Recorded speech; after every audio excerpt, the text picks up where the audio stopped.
Tenang saja Pak Prabowo, tenang saja Pak. Saya sudah ada di sini.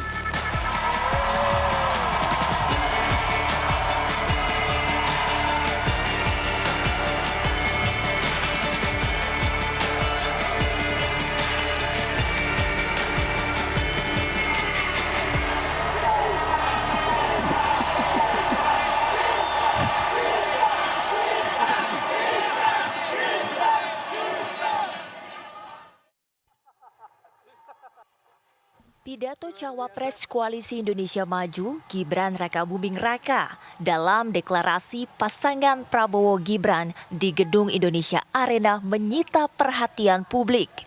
Betapa tidak, itulah pidato politik pertama Gibran selaku bakal calon wakil presiden dalam Pilpres 2024. Gibran membuka dengan pernyataan menenangkan untuk Prabowo Subianto dan seluruh anggota Partai Koalisi Indonesia Maju.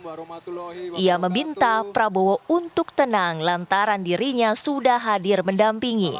Ketua Umum Gerindra, calon presiden Pak Prabowo,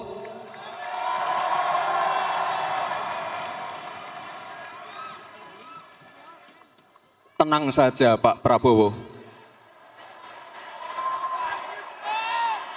Tenang saja Pak, saya sudah ada di sini. Gibran yang biasanya irit bicara tampil memukau pada pidato pertamanya.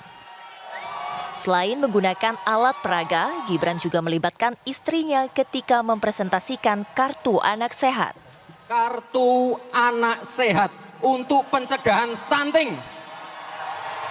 Apa yang bisa dibaca dari pidato politik perdana dari sang cawapres muda ini? Warahmatullahi wabarakatuh. Terima kasih. Wassalamualaikum warahmatullahi wabarakatuh. Waalaikumsalam.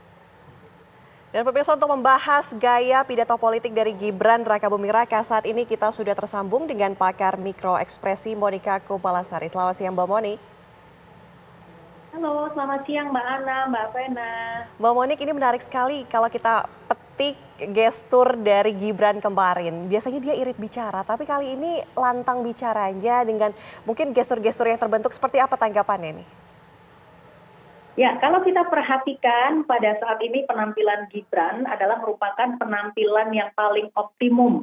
Karena biasanya yang kita perhatikan Gibran ini dalam konteks sebagai wali kota, maka ekspresi yang terlihat biasanya datar, kemudian kita lihat dari intonasi maupun dari tone suara, ini benar-benar semuanya dimainkan dengan penuh ada ruhnya, saya mengatakan seperti itu. Dan kemudian yang paling terasa di sini adalah kita melihat bahwa apa yang disampaikan oleh Mas Gibran ini semuanya dilakukan secara spontan dan tanpa beban. Jadi ketika ada sesuatu yang disampaikan secara spontan dan tanpa beban, maka kita bisa melihat bahwa kita bisa mengkonklusikan bahwa ini adalah sesuatu yang genuine, ini adalah sesuatu yang kredibel untuk disampaikan. Oke, jadi kurang lebih apa yang disampaikan dalam pidato Gibran ini adalah bukan yang sudah dipersiapkan sebelumnya. Jadi memang disampaikan begitu saja mengalir oleh Gibran Rakabuming Raka, Mbak Monika. Ya, yang kita perhatikan memang di sini sudah mengalir, ya, artinya juga tanpa skrip. Kemudian ketika hal yang secara verbal disampaikan dengan gestur yang selaras, nah ini yang dikatakan bahwa audiens akan mendapatkan ruh yang sebenarnya dari apa yang ingin disampaikan oleh Mas Gibran. Dan kemudian ini juga diperkaya kalau manusia itu memiliki modalitas berupa hal yang dapat dilihat atau visual, ya.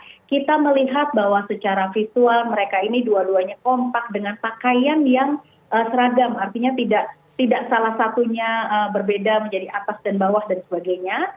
Terus kemudian kita juga mendapati bahwa program-program yang disampaikan oleh Mas Gibran ini ditunjang dengan alat peraga. Nah, apa tujuan dari alat peraga ini adalah ketika seseorang mendapati suatu penglihatan yang bersifat visual dan kemudian juga ikut bergerak, maka ada dinamisme yang terbangun di sini. Dan ini adalah merupakan induksi kepada bawah sadar dari audiens mengenai program-program yang disampaikan.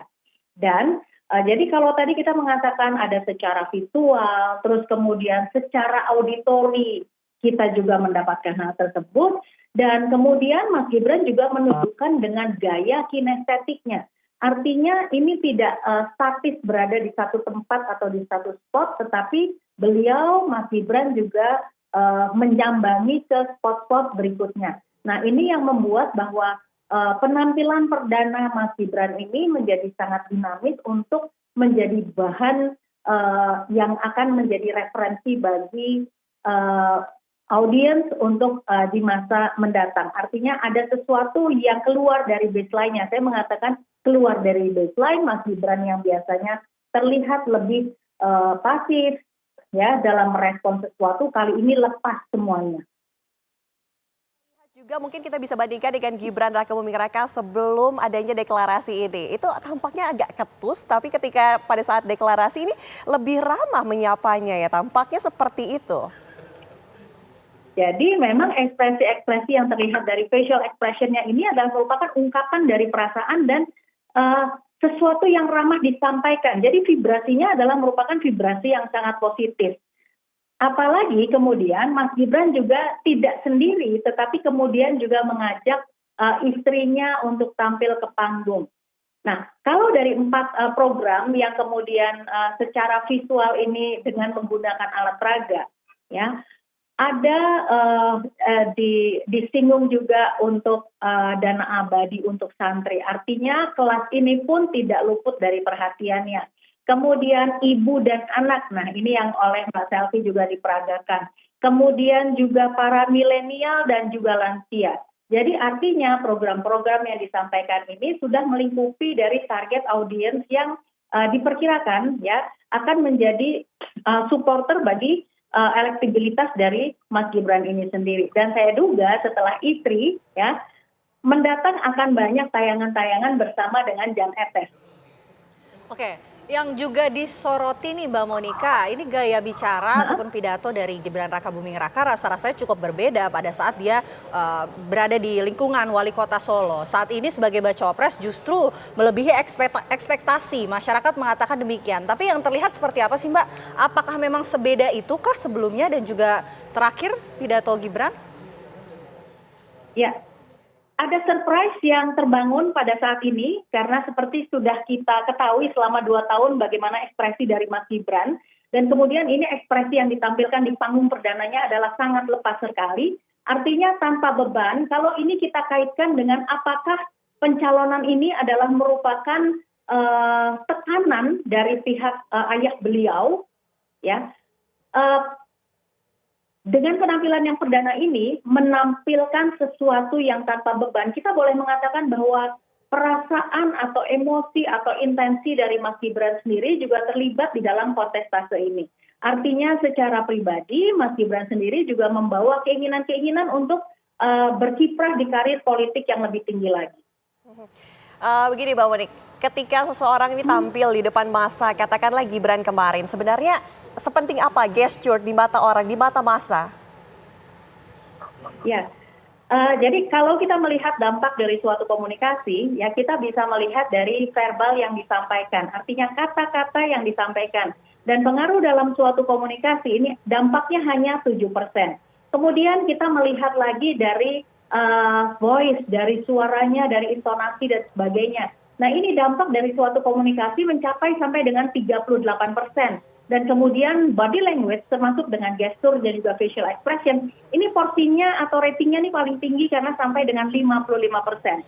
Jadi kalau kita mau melihat apakah komunikasi kemarin yang disampaikan oleh Mas Gibran kepada audiensnya, kepada calon pemilihnya atau kita semua, ini adalah merupakan ekspresi bawah sadar atau kita mengatakan non-verbal communication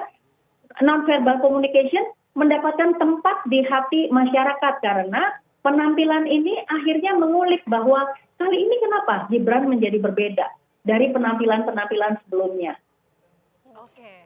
Yang ikut juga disoroti intonasi, kemudian jeda dari pidato Gibran Raka Buming Raka yang disebut juga sangat mirip dengan ayahnya sendiri, Presiden Joko Widodo. Apakah memang benar Gibran ini mengikuti gaya sang ayah dari cara pidatonya kemarin?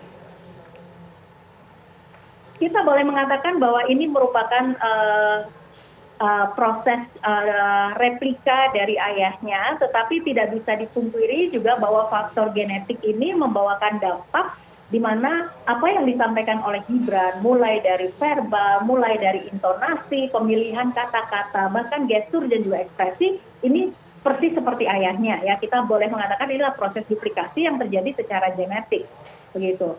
Dan kalau kita mengamati lebih jauh, ya, mengenai si ekspresi-ekspresi ini, seperti kalau Gibran ini biasanya ketika menjawab atau mengomentari sesuatu, ada baseline yang terlihat dari blinking rate yang meningkat, ya. Jadi kalau kita perhatikan, kemarin ini terlihat lebih tenang, lebih santai, dan semuanya menjadi begitu lepas. Padahal panggung ini adalah panggung yang lebih luas bagi seorang Gibran, begitu. Baik. Tapi begini, apakah kemudian ekspresi tersebut ini bisa dibangun, bisa dibentuk untuk menghadiri acara-acara seperti ini ketika untuk mungkin merubah apa ya, mungkin statement dari masyarakat ketika Gibran yang dingin menjadi Gibran yang hangat. Tapi nanti ya Mbak Monique dijawab usai jeda karena pemirsa kami harus jeda terlebih dahulu. Usai jeda kami kembali.